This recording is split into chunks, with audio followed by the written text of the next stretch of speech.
Well, Pastor Jeff, thank you so much for agreeing to do this podcast. This was not your idea, but we thought you've been here 30 years at One Church. So what a great opportunity to sit down with you and just hear some reflections about your time here at Parkwood. But also, you know, there's a lot of new people here. As Parkwood's grown, a lot of people don't know you as well. And so we get into some personal stuff, get into some history of Parkwood. And so I think it'll be a very encouraging and informative podcast. So thank you.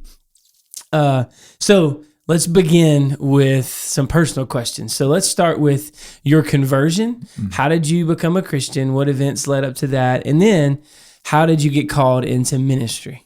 Yeah. So I grew up, my parents are professing believers, my grandparents professing believers. So I knew of the things of faith, but really didn't grow up in church. When I was in middle school, I was invited to a vacation Bible school. Wasn't the first time I'd been to Bible school, but when I went, it was the first time I consciously remember hearing the gospel, and I heard it through a film strip by the Foreign Mission Board, which is now the IMB, and it was clear with the gospel, and I believed. And found out later that the church was left of center, more moderate church, but I do distinctly remember the pastor saying, "You really believe this, don't you?" And I'm like, "Yeah." But I believe that's where I was converted. There was really no discipleship, so to speak.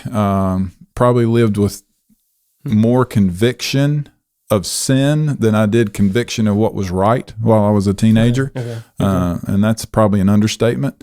But my senior year of high school, invited to a church that had just started. It was a church plant. I was the 169th member when I joined.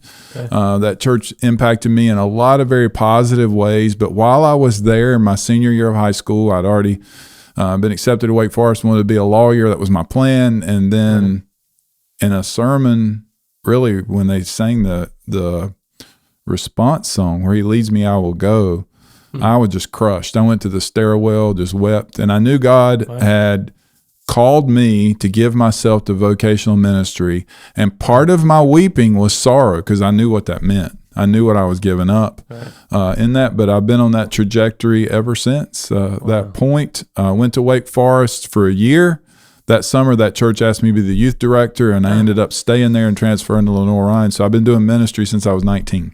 Wow, amazing. Okay, so Celeste enters the picture somewhere during that time, right? So tell us how you met Celeste. Yeah, she jokes and tells everybody I was her youth pastor. So let's get it clear. I was a sophomore in college, and she was a senior in high school when we first started to talk about things. But we got married when I graduated into my senior year, and she was still midway through college. She had finished her sophomore year and continued to work at the church in Mountain View until she finished. And then shortly after that, you came to Parkwood. Yeah. So that's the story, right? How did you two end up at Parkwood? Yeah, so some things happened where I was that caused me to have to consider moving somewhere else. I didn't just knee-jerk quit and move. But Robert Shaw came to speak at an event for me. Robert had been the youth pastor here. He had then gone into speaking to young people. And he said, "I'd like to recommend you." Long story short, he did, and I ended up here. It was not a simple process. Parkwood's hiring process has always been thorough. And that's great. That's good. That's good. Awesome. Yeah. And I'd never experienced anything like that, but ended up here in July of 1992. 1992. All right. So a lot of people, like I said, weren't here back then. Right. There are a handful of people that were. So I have to ask real quick, just what was 25-year-old Jeff Long like? Oh, he was a lot more intense, if you can believe that. Yeah. A lot more fun too, but even my fun was intense. Everything, I was just wide open. I had the pedal to the metal from the time I got up to the time I went to bed. I mean, it's just the way I lived. That's hilarious. And I've always taken ministry extremely serious. Right. Yeah. Sure. Yep. Okay. So we have brought some pictures back from the grave here. So big shout out to Ted Newman for helping us find these pictures. These are some pictures of you as youth pastor. Yeah. So we're going to bring those up, and I just want you to kind of talk us through this. Yeah, this is the very first event, end of July, 1st of August in 1992.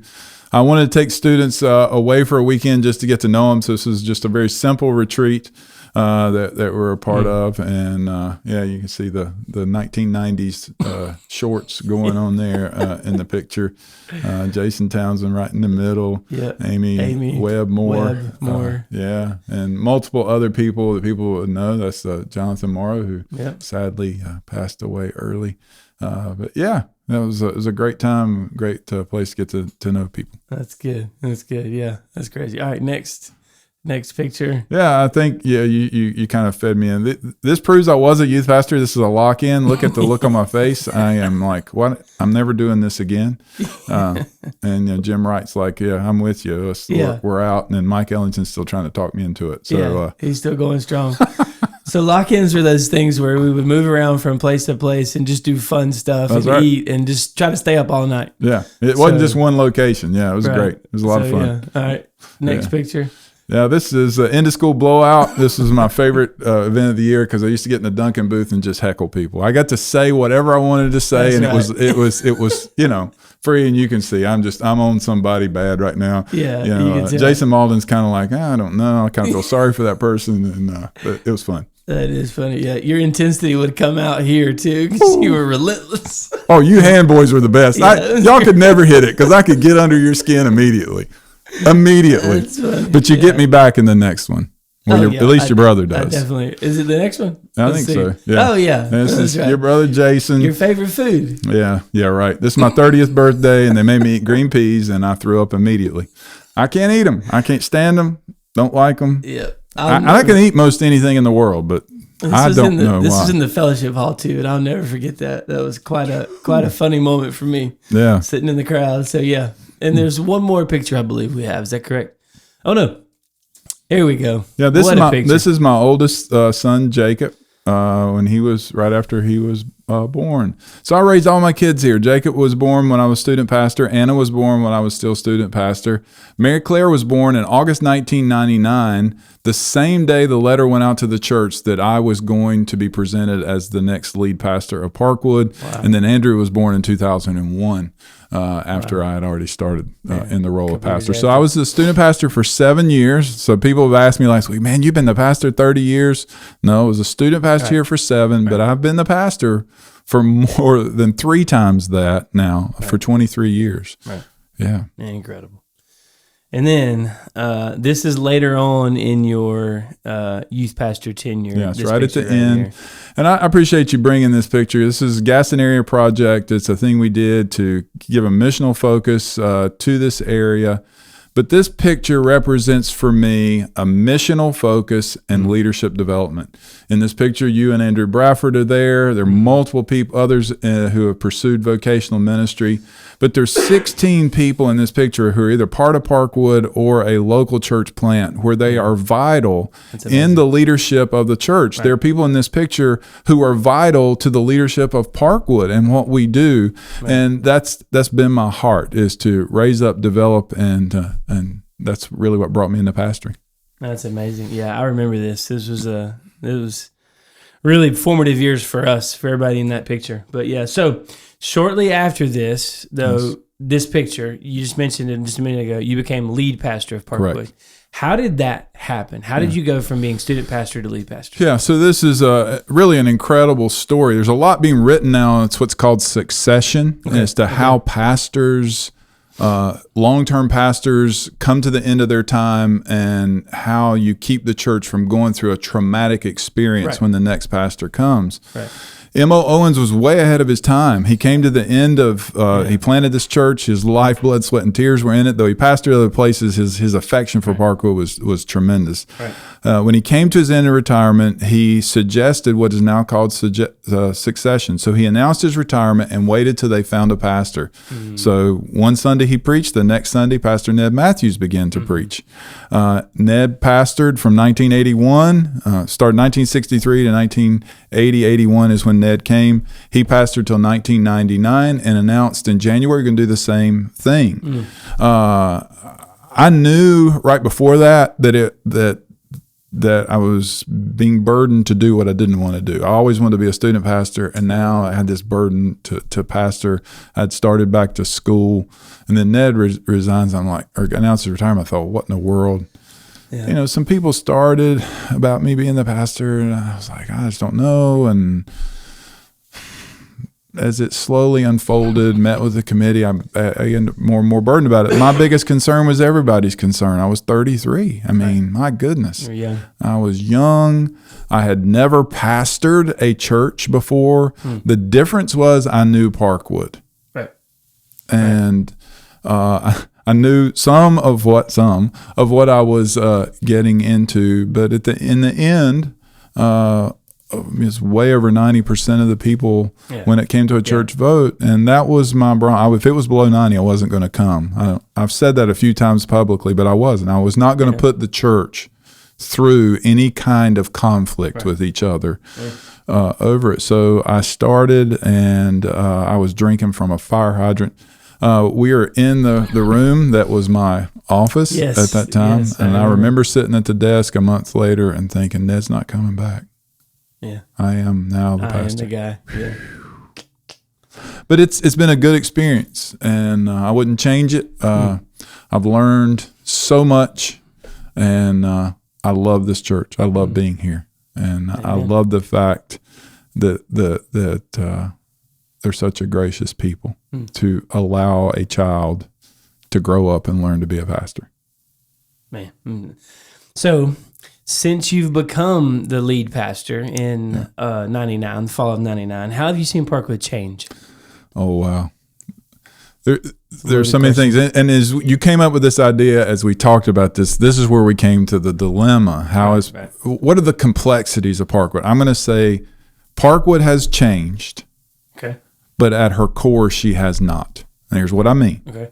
Parkwood, the day I became pastor, was committed to the inerrancy of Scripture and to the proclamation of Scripture and making the gospel known. Right. Okay. And because of that, a man who was committed to preaching the Bible expositionally, we were a tremendous fit for each other, and they've had to endure a lot. How many sermons did you say Sunday? 3,718. Wow. I remember. They've endured a lot, and a lot of those were really bad. And, just as I've learned how to put a sermon together, the Bible's not bad. No, right. That's not what absolutely. But sermons can be bad. That's right. The way you present them. Right. But learning how to do that. And the second thing is Parkwood's missional. They believe the Great Commission. They've sought to live out the Great Commission. They've learned a lot, and we are learning a lot. But those two things have predicated change. Like seeing that elders as a biblical concept brought about change. Right. So it's just one example. And what we've discussed is this conversation needs to be expanded at this point in time. So I'd originally just thought we'll do one episode, maybe a 25, 30-minute episode of reflection. But there's way too many complexities, way too many stories that I think people will find interesting. Some funny, some sad, some serious. But there's a lot that we can unpack here. So actually, we're still in the summer, but in the fall, when we kick off the fall season of the podcast, we're going to go into some of these complexities, have multiple podcasts where we have a chance to sit down and discuss just how God has blessed Parkwood, how God has been good to you and your family and good to us, and just reminisce, but also look to the future. Yeah, and this is one of the things that I realized in it. You're going back and talking about succession. Everybody's asking how long you're going to pastor Sunday. And when you say the word 30, it becomes inevitable. Oh, well, he can't be here forever. There's an end in sight. So one of the things we want to talk about in these complexities is how we prepare, not just me, but how we as a church prepare that there's going to come a day to when I am no longer the lead pastor at Parkwood. And how do we do that in a healthy way so that it's not, just like Mo said, so that it is not traumatic, and that Ned had the wisdom to say, that worked, let's do that again. That's right. But then in that, we backed into something of having somebody already in place. Right. I think there's something behind that, and that's something we need to pursue and to think about. Not that I think that somebody's in place yet. I don't. But the idea. But of that the idea of that, because that's what's being written in all the books now. Right. Exactly. Right. So Parkwood's always been a pioneering place, whether we meant to or not. Right. Amen. That's right. Well, so I look forward to it, and I'm excited for being a part of the podcast in the future. So I hope this was encouraging to you just to think back a little bit. And I look forward to the future. Thanks for your ideas. You always have good ideas.